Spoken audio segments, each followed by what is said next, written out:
আসসালামু আলাইকুম। সবার আগে বাছাই করা ১০টি আন্তর্জাতিক খবর জানিয়ে দেব। প্রথমেই থাকছে শিরোনাম। তবে তার আগে অনুরোধ থাকবে ভিডিওটিতে একটি লাইক দিবেন।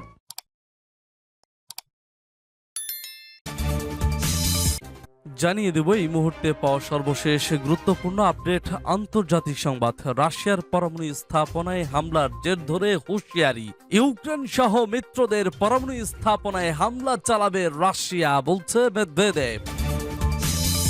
এরপর জানিয়ে দেব মার্কিন গোয়েন্দা বিমান ভূপাতিত করার হুমকি উত্তর কোরিয়ার। এদিকে ইউক্রেনের ৫৩০ সেনা নিহত, M777 আর্টিলারি ধ্বংস। এবং জানিয়ে দেব বাখমুতে পুনরায় মোতায়েন করা হয়েছে আখমত ইউনিট, বলছে কাদিরভ। সর্বশেষ জানিয়ে দেব সিরিয়ায় আইএস নেতাকে হত্যা করেছে যুক্তরাষ্ট্র। শুনছিলেন সংবাদ শিরোনাম, এখন বিস্তারিত। তবে তার আগে অনুরোধ থাকবে ভিডিওটিতে একটি লাইক এবং কমেন্টস করে জানিয়ে দিন আজকের সংবাদের সব থেকে গুরুত্বপূর্ণ বিষয়। আপনারা জানেন ইউক্রেন রাশিয়া পুরোদমে যুদ্ধ চলছে। ইতিমধ্যে পরমাণু হামলার হুঁশিয়ারও দিচ্ছে এবং পাল্টা হামলা দিচ্ছে পশ্চিমারা। সর্বশেষ এই যুদ্ধে কে জয় পরাজয় হবে, আপনাদের কি মনে হয়? এই যুদ্ধ দেখে আপনাদের বিশেষ মূল্যবান মতামত কমেন্ট বক্সে কমেন্ট করে লিখে জানান। আর জানিয়ে দিন আপনি কোন জেলা থেকে বা কোথা থেকে আমাদের সংবাদ শুনছেন এবং দেখছেন। রাশিয়ার পরমাণু স্থাপনায় হামলার জের ধরে হুঁশিয়ারি। ইউক্রেন সহ মিত্রদের পরমাণু স্থাপনায় হামলা চালাবে রাশিয়া, বলছে মেদভেদেব। রাশিয়া হুঁশিয়ারি উচ্চারণ করে বলেছে দেশটির পশ্চিমাঞ্চলে একটি পরমাণু স্থাপনায় ইউক্রেনের কথিত হামলার বিষয়টি প্রমাণিত হলে ইউক্রেন সহ এবং পূর্ব ইউরোপীয় দেশগুলোর পরমাণু স্থাপনাগুলোতে হামলা চালাবে মস্কো। রাশিয়ার সাবেক প্রেসিডেন্ট ও রুশ নিরাপত্তা পরিষদের ডেপুটি চেয়ারম্যান দিমিত্রি মেদভেদেব এই হুঁশিয়ারি উচ্চারণ করেছেন। রাশিয়ার স্লোনস্ক অঞ্চলের একটি পরমাণু স্থাপনায় ইউক্রেনের সেনাবাহিনী হামলা চালানোর চেষ্টা করেছে বলে খবর প্রচারিত হওয়ার পর মেদভেদেব এ হুঁশিয়ারি দিলেন। তিনি টেলিগ্রামে দেওয়া এক পোস্টে বলেন, ন্যাটোর সরবরাহ করা ক্ষেপণাস্ত্র দিয়ে স্লোনস্ক পরমাণু স্থাপনায় হামলা চালানোর চেষ্টা করার খবর সত্য হয়ে থাকলে ইউক্রেনের সবগুলো পরমাণু স্থাপনার পাশাপাশি পূর্ব ইউরোপের অন্যান্য দেশের পরমাণু স্থাপনাগুলোতে হামলা চালানো হবে। এর আগে ম্যাশ নামক টেলিগ্রাম চ্যানেলে প্রচারিত রিপোর্টে দাবি করা হয় ব্রিটেনের তৈরি দুটি স্টর্ম শ্যাডো ক্ষেপণাস্ত্র দিয়ে স্লোনস্ক পরমাণু স্থাপনায় হামলা চালানোর চেষ্টা করা হয়। তবে দুটি ক্ষেপণাস্ত্রই আকাশে বিধ্বস্ত করে দেয় রাশিয়ার আকাশ প্রতিরক্ষা ব্যবস্থা, সূত্র পার্স টুডে। মার্কিন গোয়েন্দা বিমান ভূপাতিত করার হুমকি উত্তর কোরিয়ার। এবার মার্কিন যুক্তরাষ্ট্রের গোয়েন্দা বিমানগুলো ভূপাতিত করার হুমকি দিল উত্তর কোরিয়া। উত্তর কোরিয়া হুঁশিয়ারি উচ্চারণ করে বলেছে, মার্কিন গোয়েন্দা বিমানগুলো যদি দেশটির আকাশসীমা লঙ্ঘন করে তাহলে সেগুলো গুলি করে ফেলে দেওয়া হবে। উত্তর কোরিয়ার প্রতিরক্ষা মন্ত্রণালয়ের নাম প্রকাশে অনিচ্ছুক একজন মুখপাত্র সোমবার সকালে এই হুঁশিয়ারি উচ্চারণ করেন। উত্তর কোরিয়ার রাষ্ট্রীয় বার্তা সংস্থা KCNA খবর জানিয়েছে, দেশটির কর্মকর্তারা সম্প্রতি দাবি করেছিলেন মার্কিন যুক্তরাষ্ট্রের একাধিক গোয়েন্দা বিমান উত্তর কোরিয়ার আকাশসীমা লঙ্ঘন করে দেশটির আকাশে ঢুকে পড়েছিল।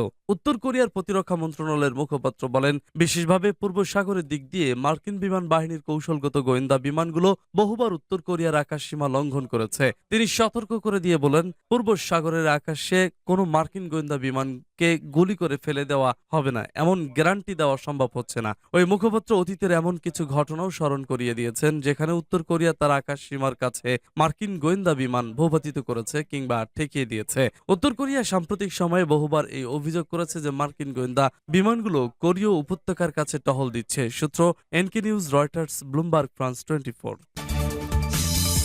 ইউক্রেনের ৫৩০ সেনা নিহত, M777 আর্টিলারি ধ্বংস। রাশিয়ার প্রতিরক্ষা মন্ত্রণালয়ের মুখপাত্র লেফটেন্যান্ট জেনারেল ইগোর কোনাশেঙ্কভ রোববার এক ব্রিফিংয়ে বলেছেন, রাশিয়ার বাহিনী গতদিনে ইউক্রেনের বিশেষ সামরিক অভিযানের সময় খেরসন এলাকার ৬০ জন ইউক্রেনীয় সেনা এবং একটি মার্কিন তৈরি M777 আর্টিলারি বন্দুক ধ্বংস করেছে। রুশ বাহিনী গতদিনে দক্ষিণ ডোনেটস্ক এবং জাপোরিঝিয়া এলাকায় ২১০ জনেরও বেশি ইউক্রেনীয় সেনা, ডোনেটস্ক এলাকায় ১৮০ ইউক্রেনীয় সৈন্য, ৪টি সাঁজোয়া যুদ্ধযান, ৩টি গাড়ি, একটি চেক নির্মিত RM-70 vampire multiple rocket launcher, একটি অ্যামোস্ট্রাবি হাবিজার, সেই সাথে একটি মার্কিন তৈরি M109 প্যালাডিন অটোমেটিক আর্টিলারি সিস্টেম এবং ক্রাসনি লিমান এলাকায় ৮০ জন ইউক্রেনীয় কর্মী, একটি পদাতিক যুদ্ধের যান, দুটি সাজোয়া যুদ্ধযান, দুটি পিকআপ ট্রাক, একটি গবঝটিকা মোটর চালিত আর্টিলারি সিস্টেম, দুটি D-30 হাবিজার ও একটি D-20 হাবিজার ধ্বংস করা হয়েছে, মুখপাত্র বলেছেন। ক্রাসনি লিমান এলাকায় রাশিয়ার ব্যাটল গ্রুপ সেন্টারের বাহিনী ইউক্রেনীয় সশস্ত্র বাহিনীর ৩টি ব্রিগেডের আক্রমণ প্রতিহত করেছে। তিনি উল্লেখ করেছেন, তদুপরি রাশিয়ান বাহিনী খার্গভ অঞ্চলের স্টারিৎসার কাছে ইউক্রেনীয় সেনাবাহিনীর একটি গোলাবারুদ ডিপো এবং সেই সাথে জাপোরিঝিয়া অঞ্চলে একটি গোলাবারুদ ডিপো ধ্বংস করেছে। পাশাপাশি রাশিয়ার বিমান প্রতিরক্ষা বাহিনী গতদিনই ইউক্রেনের ১০টি মনুষ্যবিহীন আকারযানকে গুলি করে ধ্বংস করেছে। সব মিলিয়ে ইউক্রেনে বিশেষ সামরিক অভিযানের শুরু থেকে রাশিয়ার সশস্ত্র বাহিনী ৪৫৩টি ইউক্রেনীয় যুদ্ধ বিমান, ২৪১টি হেলিকপ্টার, ৪,৯৫৮টি মনুষ্যবিহীন আকারযান, ৪২৬টি surface to air missile system, ১০,৬০৪টি ট্যাঙ্ক এবং অন্যান্য সাজোয়া যুদ্ধযান, ১,১৩৭টি মাল্টিপল রকেট লঞ্চার, ৫,৩৯৬টি ফিল্ড আর্টিলারি গান ও মর্টার এবং ১১,৫৪৭ বিশেষ সামরিক মোটর গাড়ি ধ্বংস করেছে, কেনসংখ্যক রিপোর্ট করেছেন সূত্রতাস। বাখমুতে পুনরায় মোতায়েন করা হয়েছে আখমত ইউনিট, বলছে কাদিরভ। দ্বিতীয় আর্মি কোরের ডেপুটি কমান্ডার আফটে আলাউদ্দিনভের নেতৃত্বে আখমত বিশেষ বাহিনী ইউনিটকে বাখমুত এলাকায় পুনরায় মোতায়েন করা হয়েছে। চেচেন নেতা রমজান কাদিরভ রোববার এ তথ্য জানিয়েছেন। তিনি তার টেলিগ্রাম চ্যানেলে লিখেছেন, বাখমুত এলাকায় বিশেষ অভিযানের কমান্ড আখমতের বিশেষ বাহিনী ইউনিটকে পুনরায় মোতায়েন করেছে, যার নেতৃত্বে রয়েছেন আফটি আলাউদ্দিনভ। কাদিরভ জানান, এই সিদ্ধান্ত জেনারেল স্টাফের অবস্থার কথা বলে এই ইউনিটের উচ্চ যুদ্ধ ক্ষমতার প্রমাণ দেয়, সূত্রতাস। সিরিয়ায় আইএস নেতাকে হত্যা করেছে যুক্তরাষ্ট্র। যুক্তরাষ্ট্রের সেনাবাহিনী বলছে, তারা সিরিয়ার পূর্বাঞ্চলে ড্রোন হামলা চালিয়ে জঙ্গি গোষ্ঠী ইসলামিক স্টেটের এক নেতাকে হত্যা করেছে। রোববার এক বিবৃতিতে ইউএস সেন্ট্রাল কমান্ডের পক্ষ থেকে বলা হয়, শুক্রবার সিরিয়ার পূর্বাঞ্চলে ড্রোন হামলা চালানো হয়েছে। ওই হামলায় আইএস নেতা ওসামা আল মোহাজের নিহত হয়েছেন। ইউএস সেন্ট্রাল কমান্ডের প্রধান জেনারেল মাইকেল কোরিলা বলেন, আমরা এই বিষয়টি স্পষ্ট করে দিয়েছি যে আমরা আইএস এর পরাজয়ের জন্য প্রতিশ্রুতিবদ্ধ।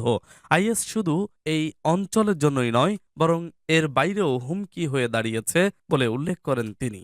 সেন্টকম দাবি করেছে, ওই অভিযানে কোনো বেসামরিক হতাহত হয়নি, তবে দিনের শুরুতে হামলায় ব্যবহৃত ড্রোনগুলোকে রুশ যুদ্ধ বিমান হয়রানি করেছে বলে অভিযোগ করা হয়। শুক্রবারের ওই হামলায় MQ-9S ড্রোন ব্যবহার করা হয়েছে। প্রায় ২ ঘন্টা ধরে ড্রোনগুলোকে হয়রানি করা হয়েছে বলে জানানো হয়। এর আগে বৃহস্পতিবারও একই ঘটনা ঘটেছে বলে উল্লেখ করা হয়। বিমান বাহিনীর লেফটেন্যান্ট জেনারেল অ্যালেক্সাস গ্রিনকেউইজ বলেন, রুশ বিমানগুলো ড্রোনের সামনে অগ্নিশিখা ফেলেছিল এবং বিপজ্জনকভাবে খুব কাছাকাছি উড়েছিল। এতে নিরাপত্তা নিয়ে সংখ্যা দেখা দেয়।